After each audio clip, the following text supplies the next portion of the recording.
It's 24 degrees here in Abuja, the Federal Capital Territory. Good morning and welcome to Sunrise Daily. I'm Maupe Ogun Yusuf. And I'm Ayo, marking it 31 degrees centigrade here in Lagos. And today is May 20, 2025.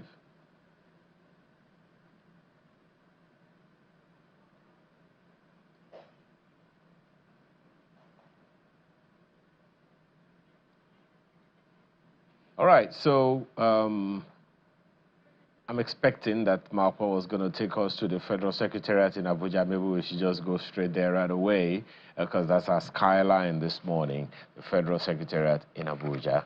If we can just take a view of that one now. And of course, you know that Abuja is the Federal Capital Territory, and it's been like that since like sometime in the 90s. And this is what is right now, that we are beholding. A lovely sight, isn't it? And one of those iconic places in Abuja, and it is a place that you just want to take in for a bit and just know that really Nigeria is a beautiful place. Again, from time to time when I look at these views, I just remember the postcards of the days of yore. No Gen X or Gen Z or Gen Alpha will understand what the postcards of those days looked like.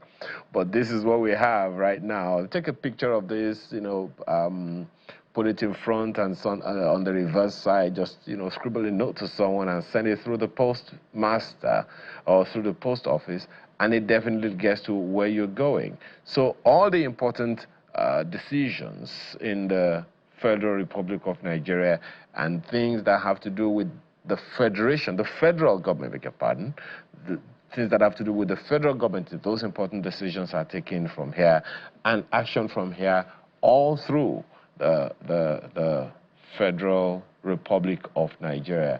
And, so just so you know, this is the Federal Secretariat, Abuja. Marco, what more can you tell us about it?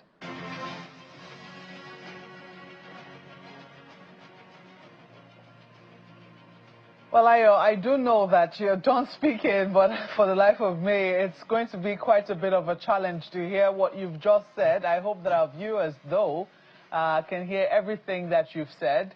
But yes, as you rightly pointed out, that's the Federal Secretariat. And just as you're seeing right there on the screen, it's looking like a wet Federal Secretariat. That's because it's rained here in Abuja.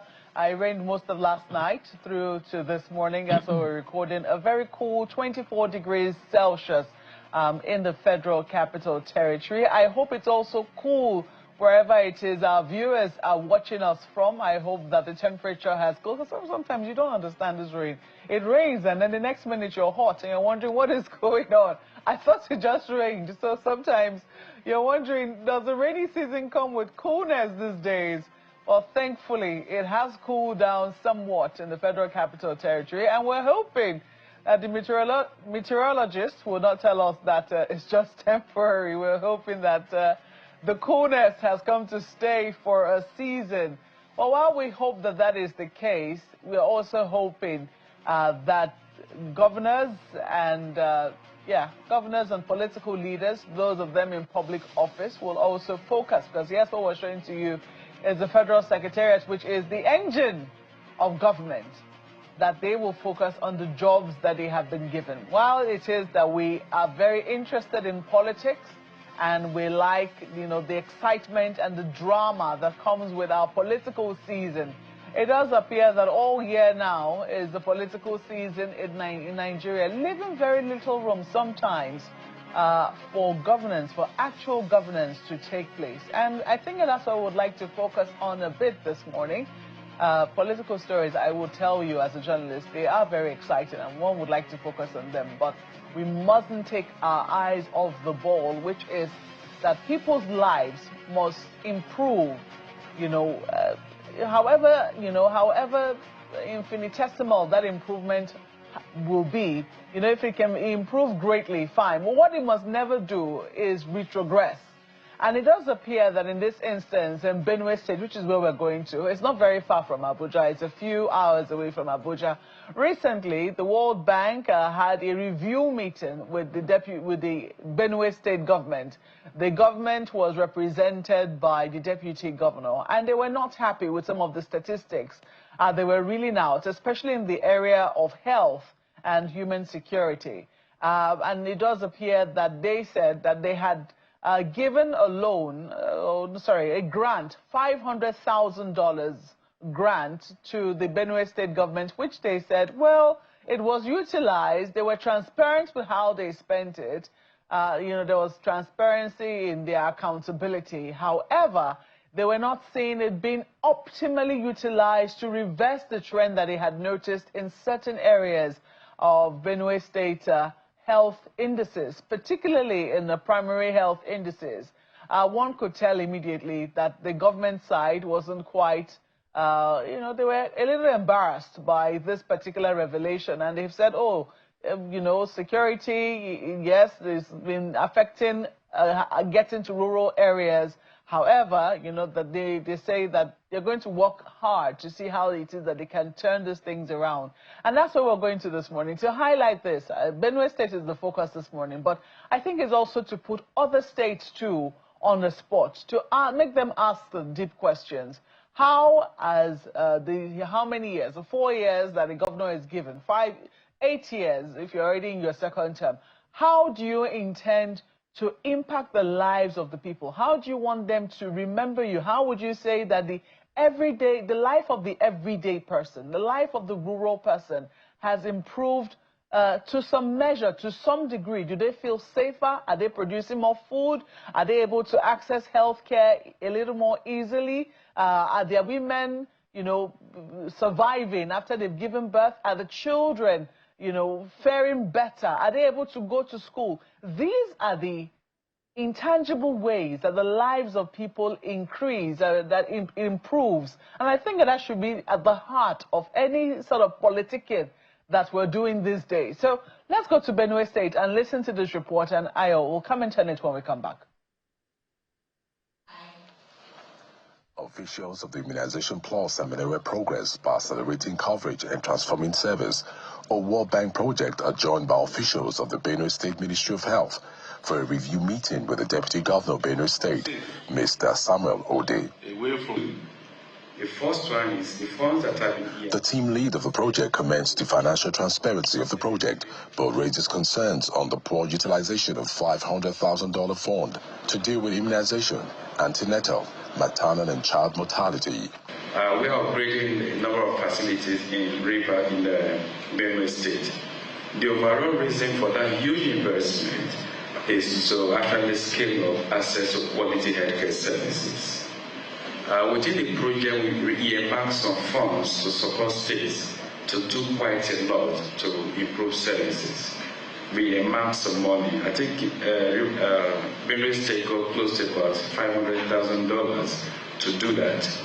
But service in Benue State have not really been optimal. In his response, the Deputy Governor assures of immediate measures to address the concerns, promising improved security to support local health care workers. I am quite alarmed at the key indicators you have just raised here. It's of great concern to me and to all of us who are stakeholders. I have taken notes of the 3 points you just mentioned now. And for me, I think that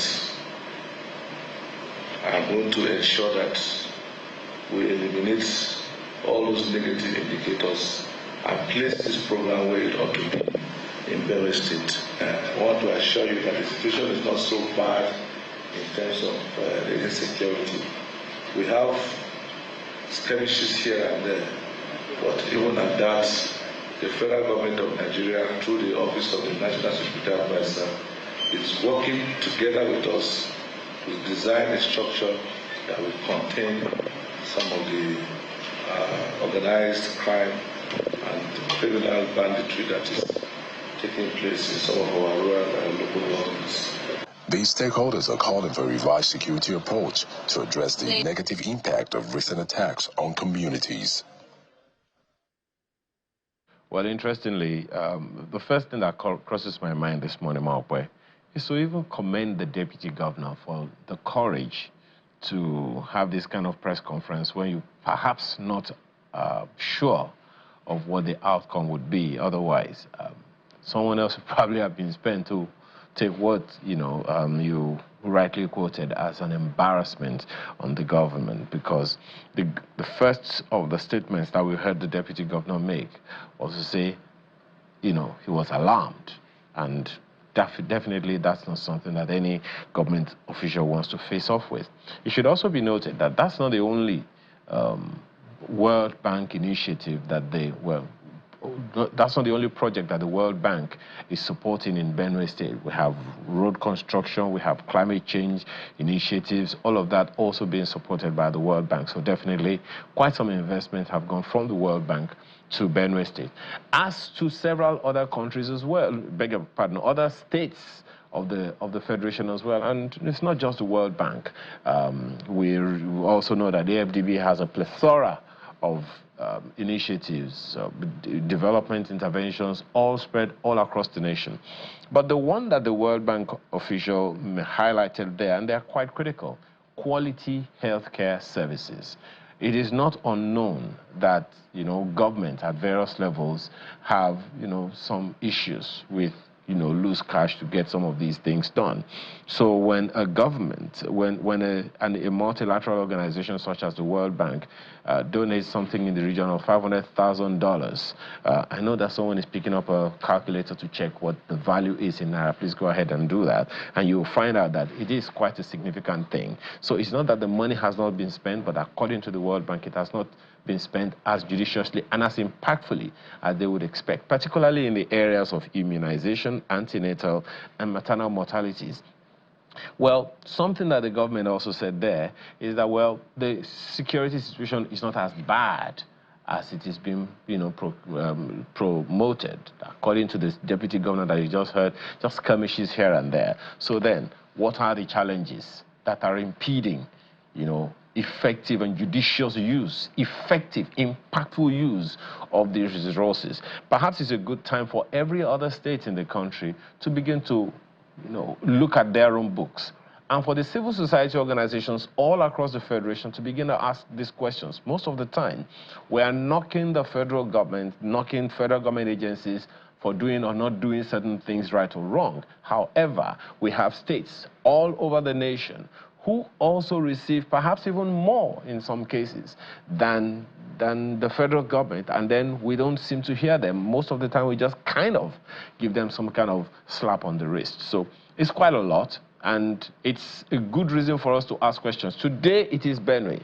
Who knows, Maokwe, who it is going to be tomorrow?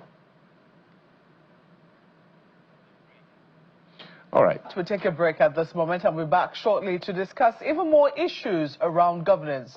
Please stay with us.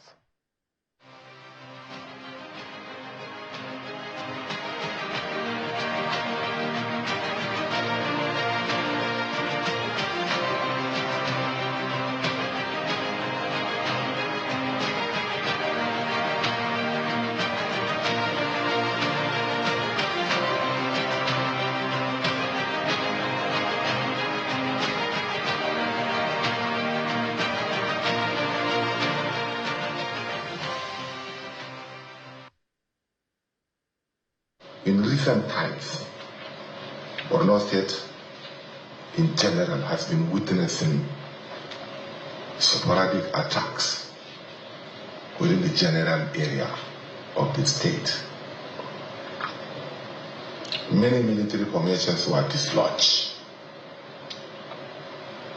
especially in Wulgo, in Sabongari, in Wajiroko, amongst others. There is urgent need for aggressive military action and actionable intelligence to counter the insurgency. The recent attacks on Sabongari, Damboa, Wulgo, Baga, and Mungono point to the need to up our ante in confronting the Boko Haram insurgency decisively and swiftly. I call on our armed forces to not only mount checkpoints and guard our towns and villages. I also call on our armed forces to take the battle to the enemy. I also call on our armed forces to take the battle to the enemy. We should not grant breathing space to the Boko Haram to regroup, rearm, and carry out attacks on our territory. By engaging in relentless patrols, picketing, and decapitation missions, our troops should defeat and end the insurgency in time so that our recovery plan will progress without let or hindrance. So that's basically what we're looking at this morning, the issue of security, particularly in the northeast region of Nigeria. In recent times, the governor of the state, Babagana Zulum, whom you heard there, has been quite vocal, calling on the Nigerian military to make sure that they're able to decapitate, that they take the battle to Boko Haram insurgents, whom we understand are regrouping to take over territory in the state. As a matter of fact, he did make a passionate plea begging the Nigerian military to make sure that Marte, which is a town in Borno state, does not fall to the insurgents. So basically, is it that we have let our guard down? Because one of the areas where, if you speak with political office holders, one of the areas they like to be able to brag with is to say that, oh, Boko Haram doesn't hold any ground. They hold no territory within Nigeria. They've been able to chase them out. What they have are hit-and-run attacks. But it does appear that there's been a new onslaught by Boko Haram terrorists. The question is, what has given them that leeway to be able to regroup? We have this morning Mr. Kabiru Adamu, who's a security expert, joining us in our Abuja studios. Good morning and welcome to Sunrise Daily. My pleasure, Mope. Good morning. Well, that headline did take us aback a bit when we saw that plea from Governor Zulum asking the Nigerian military, the Nigerian government essentially, saying, do not let Marte fall. You could hear him in that particular track there, meeting with security agents and saying, look, we need to take the battle to the insurgents. We need to decapitate these people and not allow them any breathing room. And people are wondering, how did we get back here? We also heard in the National Assembly, members of the National Assembly speaking very strongly on the issue of security, saying these people have regrouped, they're using sophisticated drones, etc. Did we drop the ball somewhere, or did we miss a line of funding that has now reopened to ensure that these people are able to be re-strengthened and give us a run for our money, so to speak? So there are so many moving parts to this story. A lot of it has to do with governance, and I was quite delighted listening to your opening remarks. I have this campaign that I've been running. I call it Public Security Over Politics. I see a lot of politicking in the arena of security as against the real issues that would determine improved public security. Politicking? Yes, politicking, and not necessarily public security. Public security is very simple. I leave my house, I go to my livelihood, I come back unscattered. That's the simple definition of public security. But today, how many Nigerians are able to, achieve that? So that's kind of the worry. And I mean, we need to put this in context. Governor Zulum is an APC member, and not just an APC member, a foremost APC member. He's spoken quite extensively over the last few weeks about the state of insecurity in his state. At the moment, as you and I are discussing, he's out in the field, putting himself in a precarious situation that not so many governors would do that. He's visiting 5 of the frontline local governments, and why is he doing that? To restore the confidence of his people. So I would like to start by applauding him for the courage he has spoken out against the issue. I mean, it's abnormal for a member of the ruling party to speak out in the manner that he has spoken out. He was very clear in demanding for action specific to the threat elements within his state. I did put out a couple of maps that would have shown clearly how the situation degenerated from 2023 up until now 2025, where we are. There are 27 local governments in Borno State. How increasingly we've seen a couple of those local governments changing in terms of the risk factor in those local governments. And at the moment, we have 5 known locations that are harboring these bad guys. There are 2 of them, and the generic language, Boko Haram, if we deconstruct that generic language, it comes to basically 2 groups, which is the Islamic State in West Africa province, and then the ISWAP, and then the Jamaat al-Ahl Sunnah al-Dawati wal-Jihad, otherwise, called JAS, or some would use the generic term Boko Haram. Now, we know where these groups are located in Borno State, and I'll quickly mention them. One of them is the infamous Sambisa forest. Then you have the Alagano forest. You have the so-called Timbuktu Triangle, which brings together a couple of, as it were, a meeting point of different kind of locations. It's an axis where these 2 groups kind of converge. And then you have some of the Lake Chad Basin Islands where they are, and then of course the Mandara Mountains, which is like a border mountain between Cameroon and Nigeria. So these are known locations, and the bases of these groups are kind of well known. So when the governor says, go after them, he's very specific. Go to those locations, dislodge them, as it were, arrest the ones you can arrest. But then this is the irony. We've done this in the past, and I'm sure you've covered this extensively in your station, where, in fact, a flag was hoisted in Sambisa Forest, and we were told that that place has been reclaimed. Now, that may be true, but this is the difficulty, Mokwe. In simple military parlance, there is the 101 of military strategy, which is to take, hold, and rebuild. Now, when you take and you don't hold, you allow the enemy to come back. And if you don't rebuild, and rebuild is really about governance, making sure the authorities of governance are in place, they administer the location, as it were, so that they prevent the bad guys from coming back. But what we have seen over the last few years is we do take, but we don't hold, and we don't rebuild. Now, the irony is this: we put that responsibility on the military. And the military cannot do all of that alone. So this is one of the issues I have with the governor's statement. Almost everything he has said is really about the military. But then if you look at our counter-terrorism strategy, it recognizes the role of virtually everybody. And that, back to the governor, he himself in his statement spoke about local security arrangements. He talked about the civilian JTF, he talked about the hunters, he talked about the people. So that's kind of what I want us to go back to. Look at the counter-terrorism strategy, identify all the players so that we can put in place this simple measure of take, hold, and rebuild. And in doing this, we need to do 3 basic things. First off, prevent the capacity of the bad guys to recruit new members. That's contained in our counter-terrorism strategy. Number 2, prevent their ability to acquire weaponry, both the hardware and then the ammunition. If they have hardware and they don't have ammunition, it's useless. And then, of course, number 3, the funding capacity. Now, sadly, Mokwe, I say this with all sense of responsibility, these 3 things I've mentioned, they are still able to do it. And there lies in your answer. That is why we're seeing this resurgence. Where the military is killing their commanders, but they're able to recruit new members. They're able to generate funding. We can talk about that maybe more in the course of our conversation. They're able to get weaponry. If you look at the situation in our neighboring countries, in Chad, in Niger, in Mali, in Burkina Faso, it's getting bad. It's worse than it was before. And so the porosity of our borders is allowing the infiltration and the movement of these guys. If Niger alone, which has about 1,600 kilometers of shared border with us, has kind of changed its military strategy.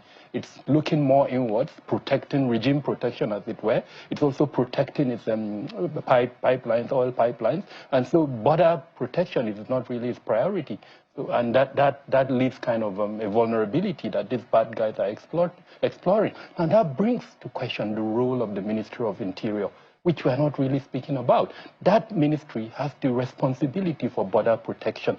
Now, no matter how good the military is, if these other components that I've mentioned are not shored up, we're not seeing improvement in those areas, then it will be a case of killing the head of a snake, one head of a snake that has 9 heads. You kill one and then the other 8 heads are rearing at you, and certainly that's where we are at the moment. It's a very tricky situation. Well, we also have joining us this morning Dr. Michael Ede, who is a former soldier in the Nigerian army. Good morning, Dr. Ede. Thank you so much for joining us. I don't know what your own assessment of the current situation is with regards to security. I don't know if you would like to share, with us what your assessment is with regards to some of the statements that we've heard the governor of Borno State make in recent times. Well, thank you for having me. I think I agree with Mr. Kabir that there's a surge in Boko Haram attack recently, and it seems that Boko Haram is gradually making a comeback to what they used to be several years ago. Looking at the series of attacks on daily basis, particularly in Borno State, is really worrisome. And like he has rightly said, I think our security architecture or strategy seems not to be working presently when it comes to tackling the issue of insurgency.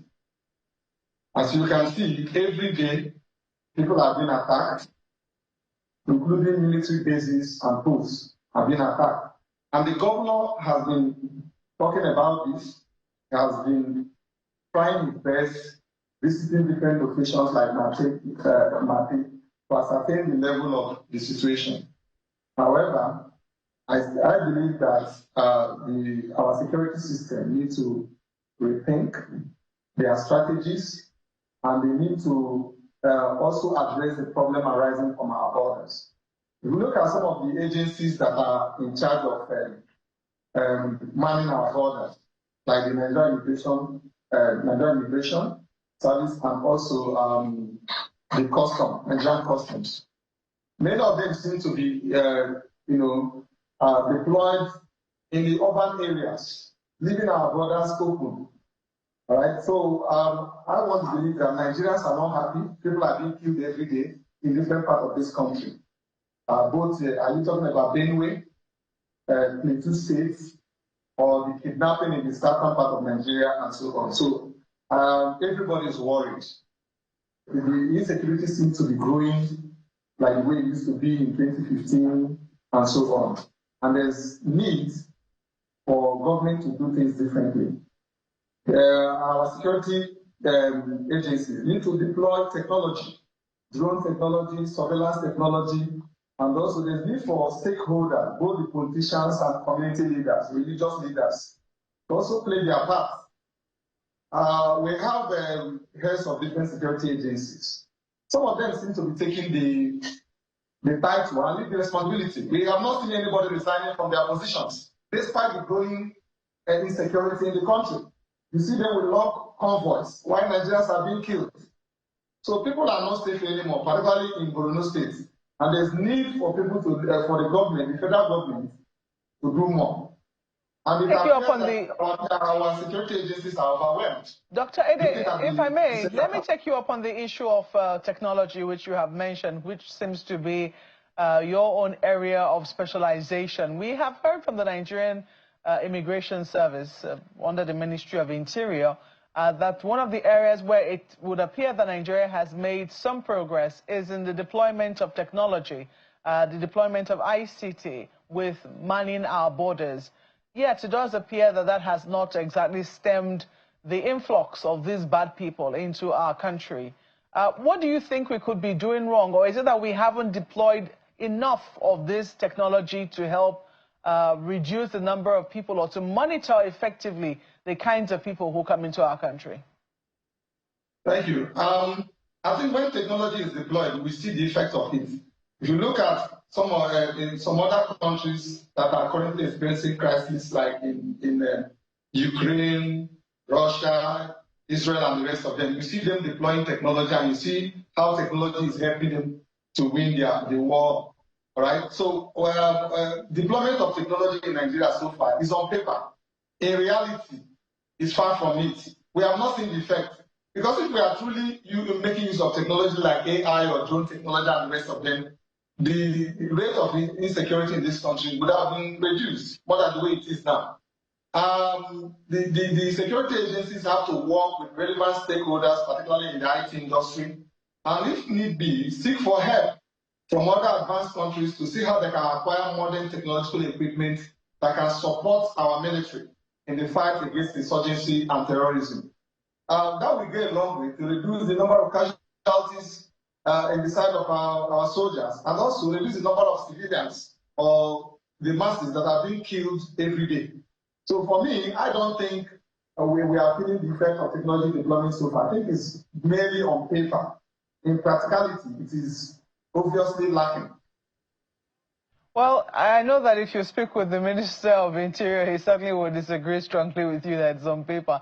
However, you know, some people will say the taste of the pudding is certainly in the eating. I would like to take you up on the issue of comparisons, because you've talked about how other countries are doing it. And I know that one of the examples he's made is this issue of the border that the United States shares with Mexico. He says it hasn't stopped the influx of illegal migrants into the United States, sophisticated as the United States is. Do you think that we could ever get to a point whereby our manning of our borders will even be that effective? I mean, as effective as what we see, where we see, you know, even illegal migrants try to breach whatever it is that has been put in place to still make their way to the country where they are not exactly welcome. Yeah, I agree with you, Mark, that security cannot be 100%. There's no country of the world that has achieved 100% security, including the United States, Russia, and the rest of them. However, the level of insecurity in those countries are minimal. It is not as wide as what we're experiencing in Nigeria. Do you know that every day, dozens of people are killed, unreported? The ones who are even talking about are the ones that are being reported on the media. But beyond the media, you see different forms of attack. And like I've said, the relevant agencies that are charged with the responsibility of securing our borders have to wake up to their responsibilities. And if they are not equal to the task, the leadership should resign. I see no reason why custom officers should be chasing vehicles in the express, leaving our borders open. Meanwhile, one of their key responsibilities is to help protect the border. All right? But what we have today is that you see influx of terrorists and insurgents from different parts of this country. And while some of our people are busy chasing bags of rice and vehicles and all of that. So it's about accountability. People need to be held to account in their positions. And, you know, and with what they are doing, they are not helping this government at all. While President Bola Tinubu is trying his best to improve the security system in our country, we discovered that some of those who are in charge of these agencies are not in tandem with his vision for security. Because you see this attack continue, and they come on televisions or radio to talk here and there, why people continue to die.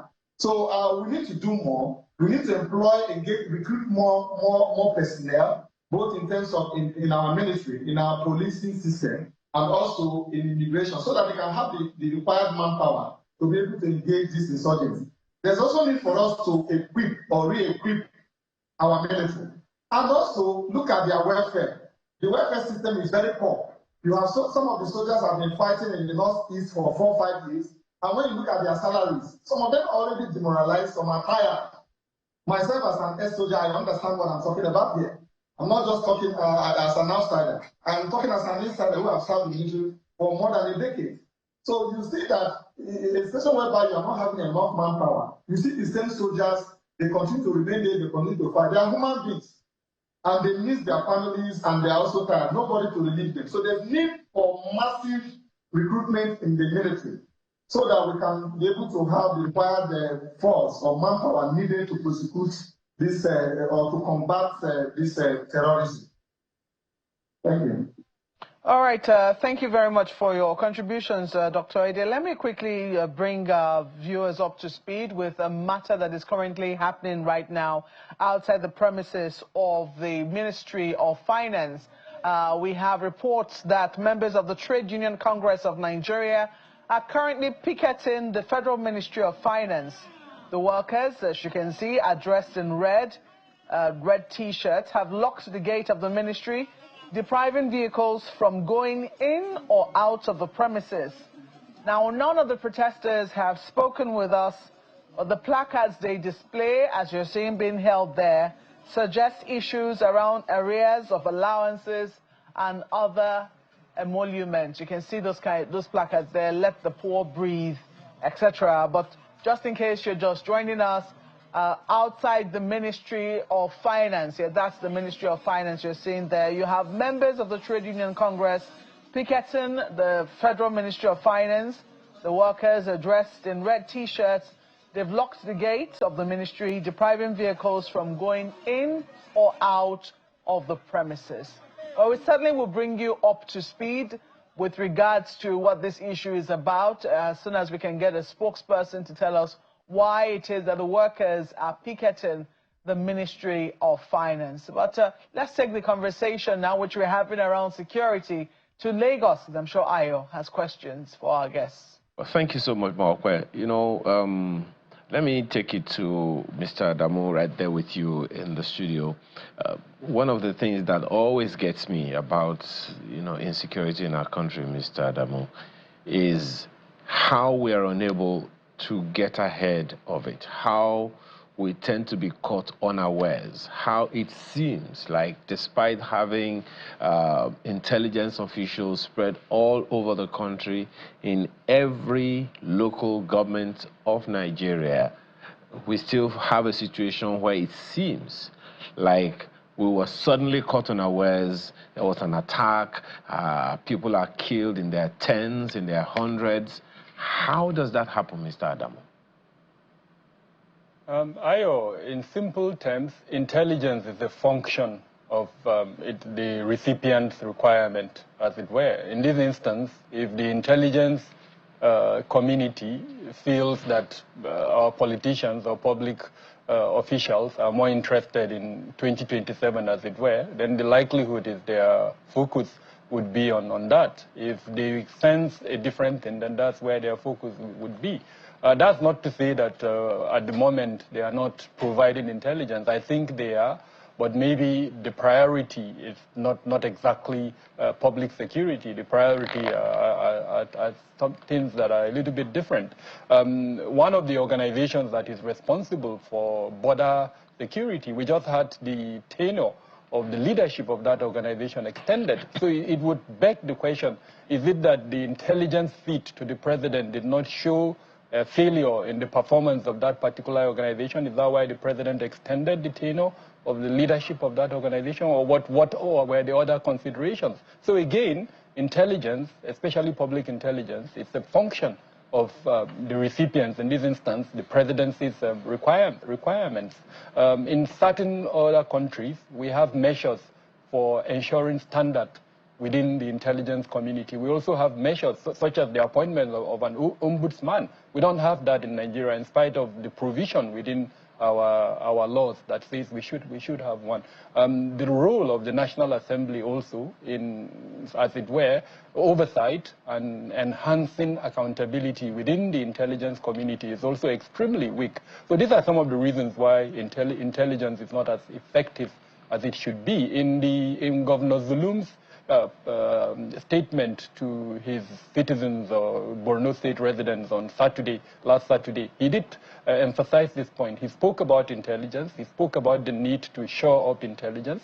And I think one of the critical gaps that is allowing this failure of intelligence is the dislink between citizens and the government, as it were. So we need to close that gap. Let people feel the pulse of the government. Let people appreciate that everything the government is doing is actually for them. Let the market woman in a market in Marte be able to know the telephone number that she can call if she sees the leader of ISWAP or the leader of JAS in that market. At the moment, we don't have that, Ayo. Well, let me ask Mr. Ede as well, perhaps this time around, looking at it from an intelligence, the technology perspective that you spoke to the other time, Dr. Ede.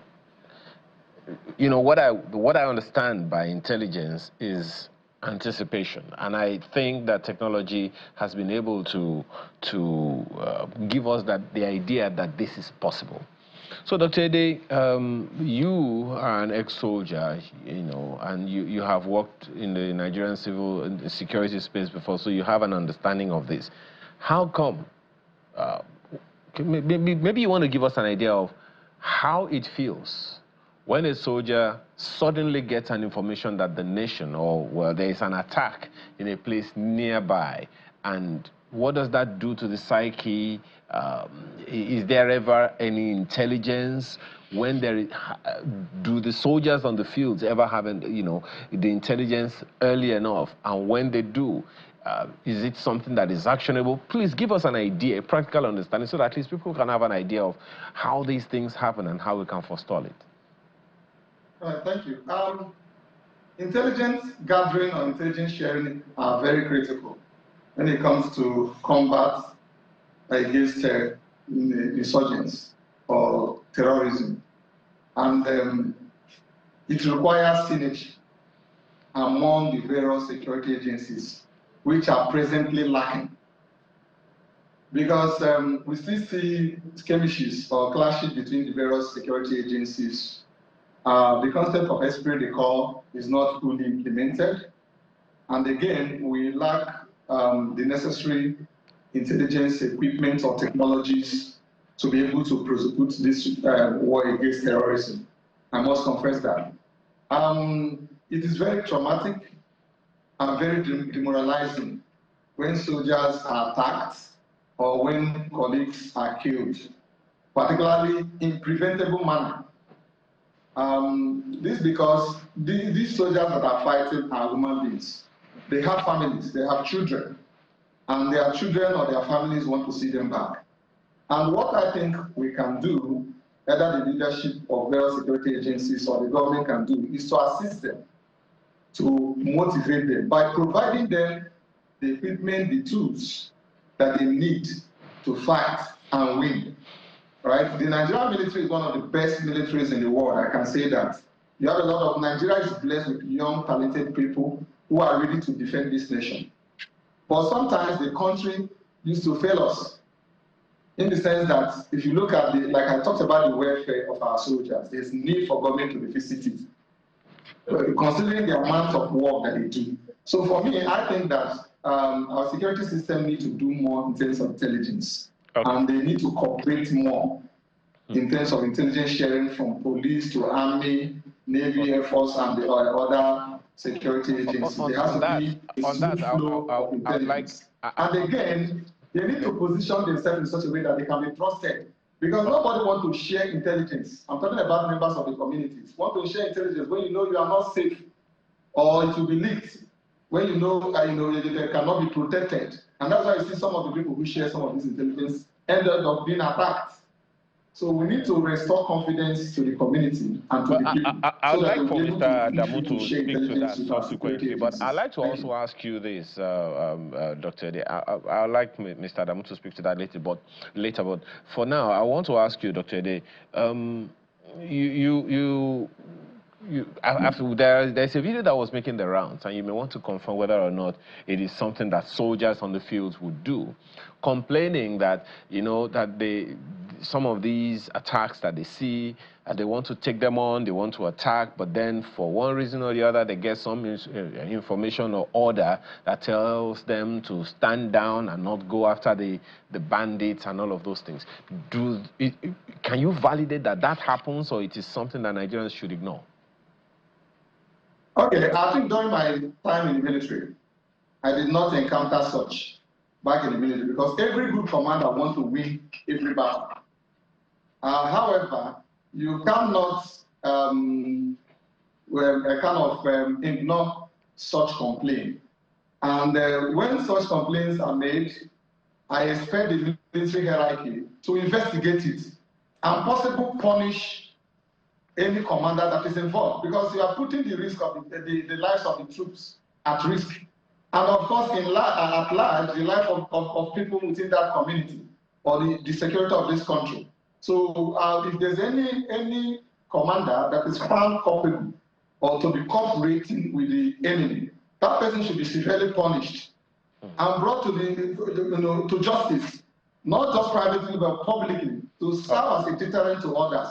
So we know, being Nigerians that we are, I know a lot of Nigerians are sincere people. Nigeria is a sincere country, but you have some, scrupulous elements who may want to jeopardize the fight against insurgency, just like the way we have them in politics or among the politicians. We also have one or two people. We have had cases where one or two officers or soldiers were arrested for supplying arms or for leaking intelligence or information to the terrorists. But it's not that widespread. We have a committed military. We have a committed army. I served in the Nigerian army, as in Nigerian army engineers, for instance, where I served. A lot of them are committed to the war against insurgency, and they are putting their life on the line. Sorry, Dr. Quickly, on what you just said now, or what you just talked about, there's some politicians here and there, and all of that. Can you validate indeed that, sometimes some of these insecurities, because we've heard it said, we've heard the claims made that, politicians are sometimes behind some of these insurgency. Is it something you can confirm from your experience?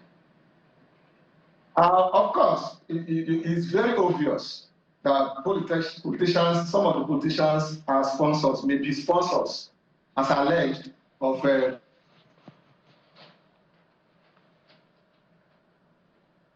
Oh dear. Well, I'm sure that we're going to get that back, but quite some value has been added there. Well, Mr. Adamu, some of the issues that he's raised, particularly about, the influence of politicians and all of those things, you want to quickly speak to that? Okay, thank you, Amber. I'm saying that definitely politicians can be fingered to be among the sponsors of Boko Haram. And some politicians in this country have been fingered in the past, charged to court, but we never heard anything about that for now. Because we keep asking ourselves, where does these terrorists, where did they get their funding from? Where did they get their weapons from? They don't get it through spirits. They get these weapons, they get funding, and yet nobody's brought to book. So I think our politicians have to do more than they are doing, and the security agencies have to do more to be able to discover or find out the sponsors of these insurgents and bring them to book. That is the only way we can truly defeat or combat terrorism in this country. To continue to use this gun approach, it may not work until we tackle it from the root. All right, thank you. That's noted. Thank you. Well, Mr. Adamu, it's back to you in the studio. Some of the issues that he has raised. I'm pretty sure that you have some feedback as well. So going forward, what are the options before us? Because it will seem like this insecurity issue that we're talking about in Borno, of course, we know it's not limited to just Borno. I'm not sure we have fully dealt with what happened in Plateau State and a number of other places here and there. And of course, we've also had insecurity issues in Benue. So what are we missing? What must we do urgently, sustainably? Ayo, let me put this in context. Between January 1st and April 30th, 4,700 Nigerians have been killed. And then 3,780 Nigerians have been abducted. That's alarming. That's worrisome. It puts us in the first 10 countries that are most insecure globally. And so what we need to do is to demand for accountability. Let there be an improvement. Let's use metrics, numbers, to measure this performance so that by July, we don't see more than 100 deaths or 100 abductions in a month. What we are seeing right now is more than 1,000 in a month. When my organization published our report for April, we saw a 47% increase in abduction month to month. We need to bring that to perhaps a 50% reduction month to month. Then we would be able to applaud and say we're doing well. And how do we do this? It's really about accountability. In the executive arm of government, I would urge President Bola Ahmed Tinubu to hold to account the various security leadership. If our challenge is one of internal security, then the organizations that have responsibility for internal security should be held accountable. They should be asked in very clear terms so that we see an improvement. And then for the House, for the Parliament, the National Assembly, they should use their oversight functions to demand for improvement in very clear terms. I advocate for the introduction of M&E, monitoring and evaluation in our processes. People say, no, it's security, it's confidential, but we don't have to make it external. Each MDA, ministry, departments, and agency have an M&E unit or department. Why don't we strengthen the capacity and capability of that M&E unit so that we have key performance indicators that are measurable? We have systems for ensuring that the objectives of those MDAs are met in very clear terms. Anything short of that, I'm sorry to say we may repeat this conversation in the next 12 months. Well, we're hoping we will not. Well, as we wrap up now, Dr. Ede, I was just hoping you give us your closing comments as well. Yes. My closing comment is that the government have to do more to protect the people. Politicians should stop talking about 2027 election and do more. Politicians should stop talking about 2027 election and do more to secure the people. We voted them in at the different levels of government to provide security for the people. It's not too much for them to provide this security. So I'm asking the government to sit up, to do more, to equip our military, and also empower them to do the job. And Nigerians want to see those who are culpable in sponsorship of terrorism in this country, or those who have been found to commit one form of terror, being brought to justice. It should not be covered up again. Thank you. I think it's a good place to leave it. We have to thank you both for coming on the program this morning. Mr. Kabiru Adamu, who is a security expert, and we also had Dr. Onyema Ede, who is an ex-soldier of the Nigerian Army. Gentlemen, thank you so much for coming on the program. Well, this is where we leave today's program. Thank you so much for being a part of it. I'm Maokbe Ogun Yusuf. And I'm Ayo Makinde.